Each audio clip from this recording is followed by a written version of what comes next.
I want to start. You've been on this journey for 3 seasons now, and it began ahead of this strange time that we've been living in. But I think you premiered right around the time of the pandemic in 2020. And I wonder if you would each talk a little bit about what this journey with these characters and each other has meant to you. And if I were a betting person, I would bet on who might cry first. But I'm not going to do that. She was about to out me or Jess. I would say it's Jess, but I am strong. But I'll start with Elliot, and I'd love for you to just talk a little bit about what the journey has been for you and what it feels like wrapping up at this moment. It's been so kind of life-changing and life-alteringly cool. I mean, to see something come to life before your eyes, played by people who make the characters so much richer and better than I could have ever dreamed, has been incredible.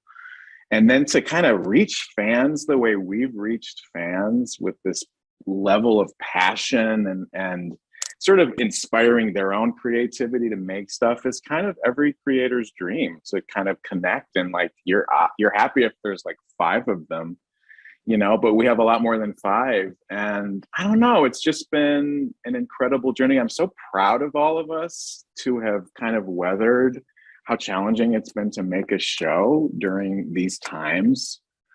I'm just like, it's amazing that we got through it as well as we did. It's just been, you know, tough, and it kind of made it even more precious and poignant knowing that it was probably our last season, and it sort of just everything felt more valuable somehow. And yeah. It must be so strange for you. I think about this often, but I don't think I've ever sort of been able to prompt this to you. But to have such a solid idea in your mind and paint such a picture, you know, you've talked about prior to this becoming a show, you tried it on as a movie, you tried it on as a book series. Mm-hmm. It must be so interesting to actually have these, you know, these little tangible chess pieces come to life and sort of having to just like let go of everything that you had, you know, completely concretely had in your mind, this worldscape for so long, and how surreal that must be to just sort of watch it build itself and take on its own life and adventure. That must be so strange, but interesting. But in this case, it was like letting go of it and then it coming back to you in stronger, more potent shape than you sent it out. And that's like something special about this show in particular. It's just like, just the way that we wound up with you guys. Each of you you kind of are your characters in a lot of ways. And that's, I don't know, how often does that happen? There just felt like there was a lot of kismet in the way things came together. So I also think it was really valuable that we got to go on this journey, even with the uncertainty of the times, and we got this beautiful escape in this realm to play and build, but still keeping somehow in tow with what was really happening. I don't know what goes on in there, Elliot Lawrence, but you had like this crystal ball kind of envisioning things to come, and we just kind of kept in play. So it was beautiful to get out of the realm of the reality that we've all been kind of stuck in, and also live in the battle, live in the fight, and get a fast forward to the victory that we all got to experience within Motherland. So thank you so much. I also feel like, even though, like, because I feel like Abigail starts in a completely different direction than she ends in, right? But along the way, somehow Elliot wrote to what I was going through in my life. Like, I feel like life is imitating art so much filming this. Like, when Abigail was at her lows, Ashley was at her lows. And I feel like we can all relate to that, especially season 2. Like, shooting during COVID was very, very hard, like the thick of COVID. And I feel like everything Elliot wrote was really going on in real life, whether it was the world, whether it was in my life or anyone's life. It was all in tandem, totally. Yeah. It was absolutely bizarre. Yeah. Maybe that's what a really special show is all about, though. It kind of seeps into all of our lives this way. Maybe that's why it resonates so much. Who knows? Absolutely. For me, it was like, it was my saving grace, because yes, you know, it was incredibly tough under the circumstances that we were filming, but at the end of the day, I constantly reminded myself that I was the lucky one, that I was the one who was able to go to work. And I just have such an appreciation for what the film industry had to do to basically fit that new world that we were in to keep us going. And I don't know, it just heightens the respect and love that one brings to the job, because it's a machine, it's an army of people, and you all count on each other. And if one falls away, which we very much what happens, then it does tend to fall. But to stay upright and to find new ways to support the system and each other, I think we've done under circumstances and that were those, but I think we've done that in such a beautiful way and through our characters, and therefore saying goodbye to them also comes with an incredible, I don't know what that word is, but okay, who's crying? Tracy, did you guess right? My eyes are watering. I don't know. I'm trying to suck it in. I can't have tears falling right now. We haven't gone to just first. I want to say, Taylor, I don't know what your next gig is, but if you don't have one lined up, you should really look into panel moderating, because you have a knack for it. I'm just so fascinated with everybody's brain to hear them tick, and I'm just who cares about what I have to say? I'm listening to everybody. People do care, but yeah. But so good. Jessica, I do want to go to you. And I know I've asked you in past interviews what this experience has meant to you, but we're at a different inflection point now. And I wonder if you would talk a little bit about where you are at the journey at this point and what it's meant to you. I just feel so grateful and privileged to be a woman and an artist, and a South African at this exact moment in time. In context to the show, but also in context to my world. I think, as Elliot and everyone is saying, it's just this art imitating life. It's been 4 years of a love story on and off screen. I will not cry, Tracy. I will not cry. Mm-hmm. It's a beautiful part of you.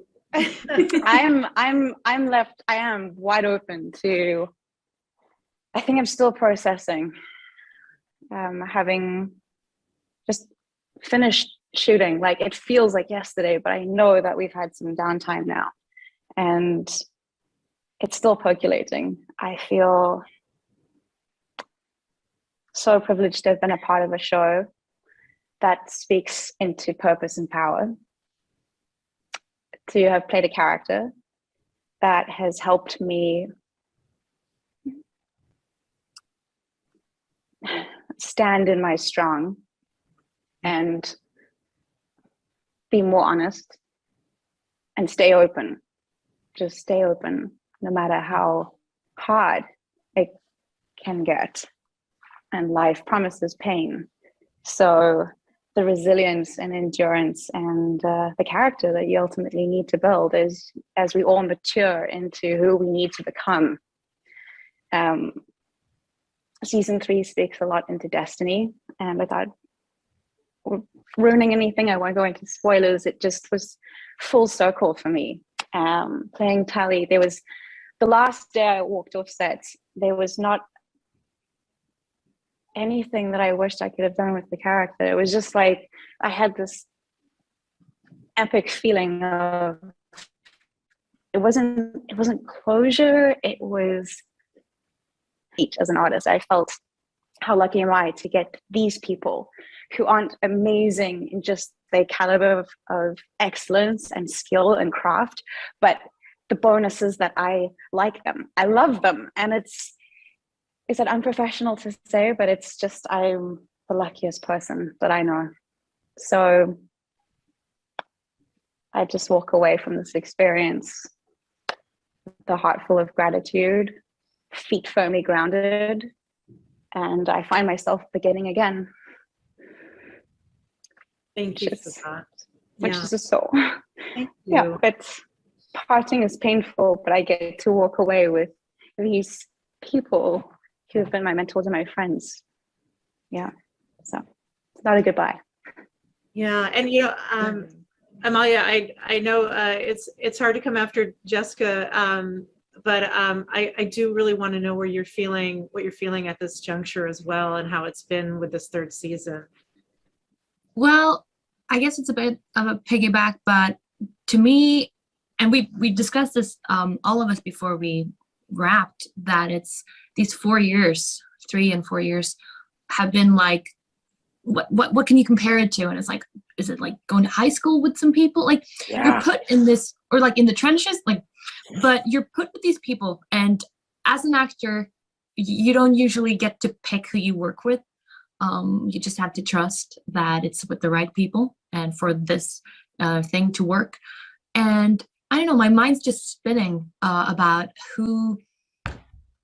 I wonder how big of an impact Elliot is having on our lives, like on our personal growth, because I resonate so much with what Jess is saying, like what Scylla has taught me about life and who I'm becoming. And is there like a sliding doors moment? Had we all played different roles than these, who would we have become? And how I'm not forever going to carry Scylla with me.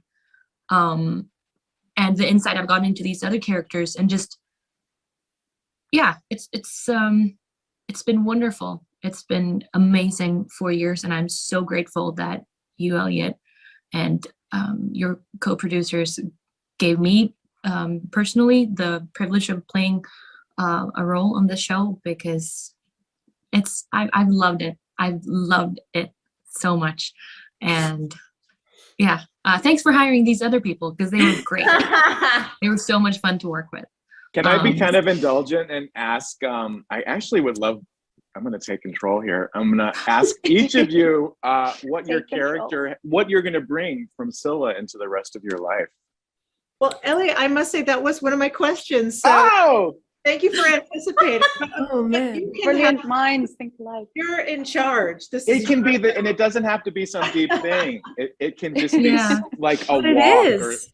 Yeah. You know? Well, I've no talked to moderator Lynn of about life this. and death. I've talked to Lynn a lot about this with the general, for sure. Yeah. Finding Lynn, like when you found her. Yeah.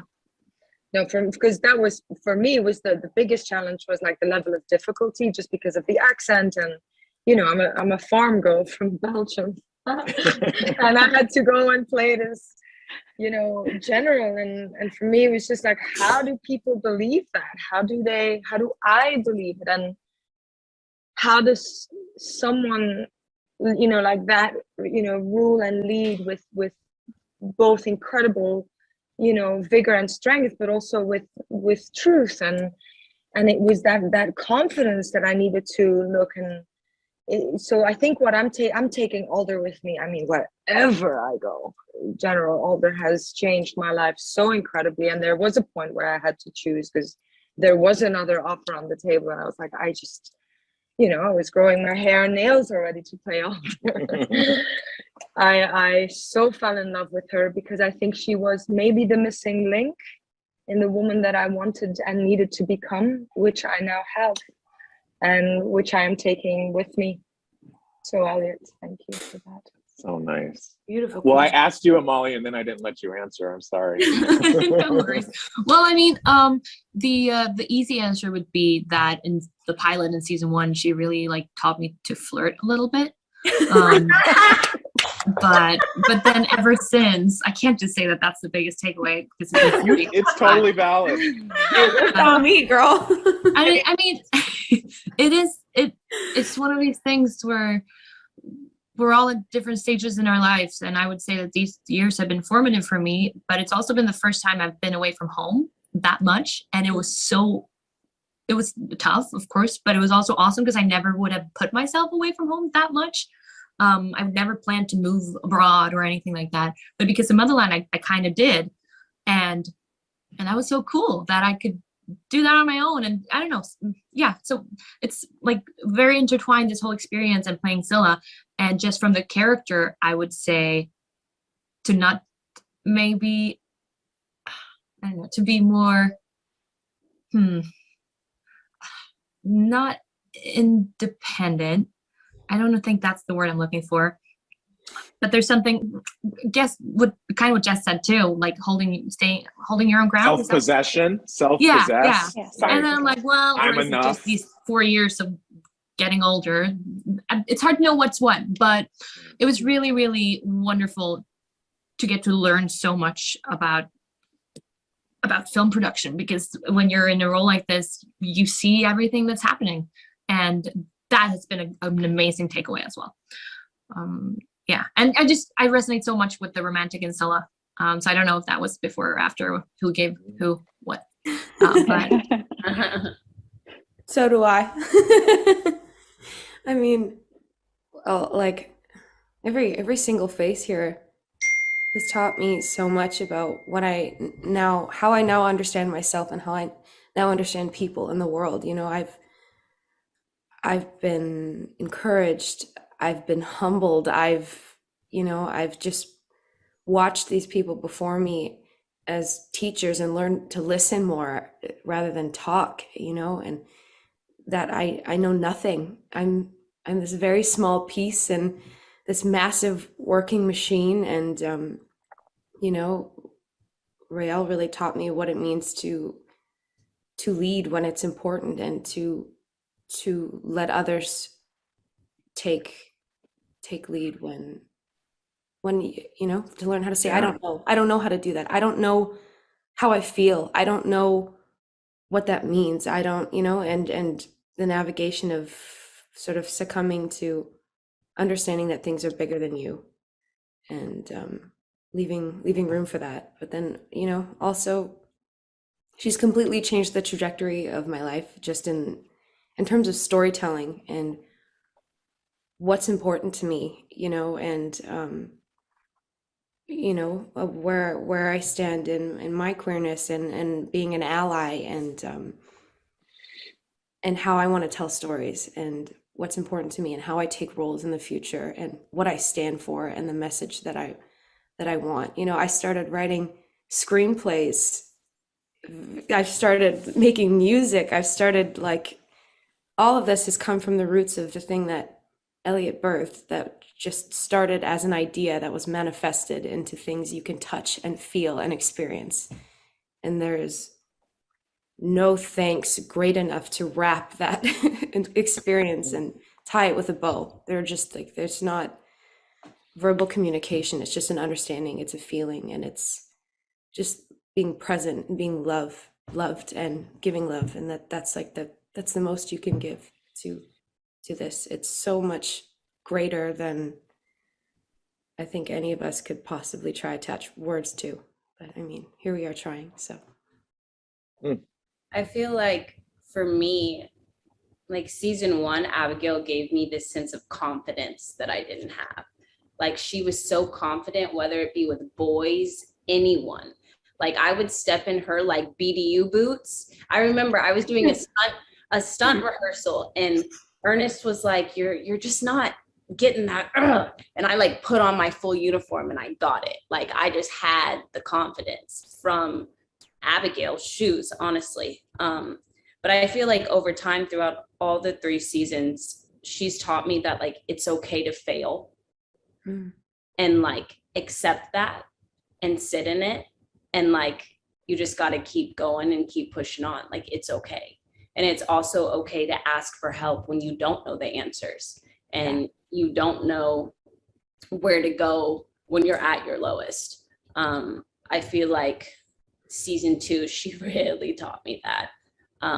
But then you can work with other people to become the leader and person you want to be, and not saying, like, for me, I want to be a leader, but just like, you do need other people to help you get to the type of person you want to be. And I feel like you guys have helped me in that, because I was 19, 20 when I started this show, and now I'm about to be 24.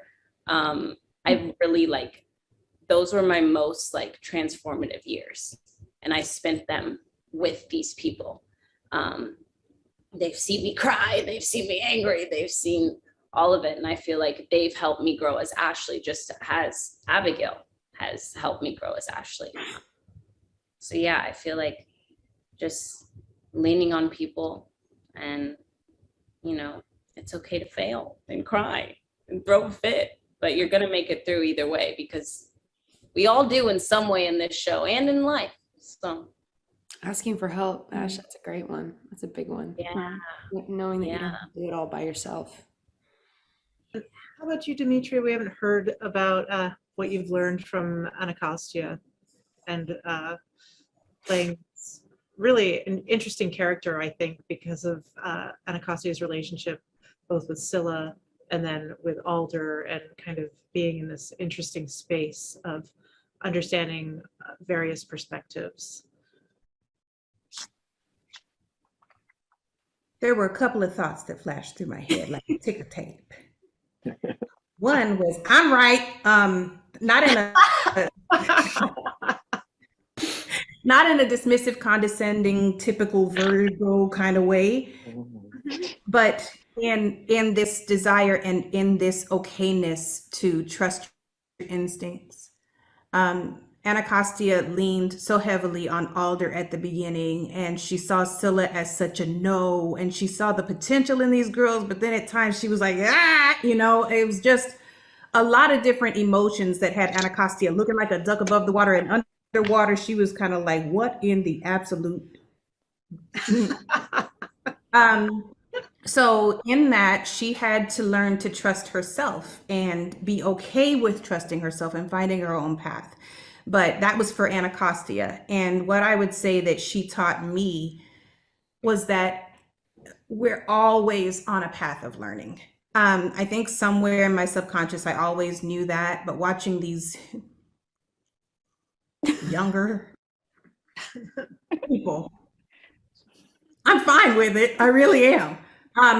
Watching these people grow and blossom and bloom, not only within their characters and not only with Elliot watching his vision come into this tangible breathing thing, but in life and in my own. You know, I've been through a lot. I thought I knew a lot, and I'm learning that with each step is a new opportunity, and none of it is wasted. The falls teach you, don't do that again. The lost friendships, they teach you, hey, I need to trust me. I have to be my own. And the biggest thing is that time reveals what that next lesson is going to be. You cannot predict what you're supposed to learn, who you're supposed to be, but being a part of the evolution and being willing to enjoy the ride as you go is super important. So Anacostia turned from this really kind of militant, structured person to a little bit more of a, I guess, hippie in her own way. Like she was like, oh, you know, so I think I learned to loosen my reins a bit through her. Beautiful. Is that ever, Goldie. Jessica, did you want to add a little bit to what you've learned from Tally? You touched on it a little bit. Yeah, I mean, Dee, sure, you got the words. Beautiful. I mean, to add on to that would just be how Tally has taught me to live into the question. And I know that we can get wrapped up in seeking answers and searching for certainty, but I think there's a better trade. I would give certainty and comfort for change. I mean, change in my mind before this show, I just like, I'm terrified of it. Just like, this cannot happen. And the same, I guess, this thing that Dee's speaking into, the resistance, this feeling of like, nope, that is not happening. If you just stop and pause long enough to just get curious about it and just to watch it and to embrace that evolution and to see that you can become more than you ever thought, and that in change lies our destiny, our purpose, our power. There's nothing to be scared of. You know, I saw myself really mature from, I guess, I can come alongside my fear now. It can sit and then it can chat to me as it does, but I'm not letting it drive. There's no way that it's driving. And so, yeah, I think living living into the question. Mhm.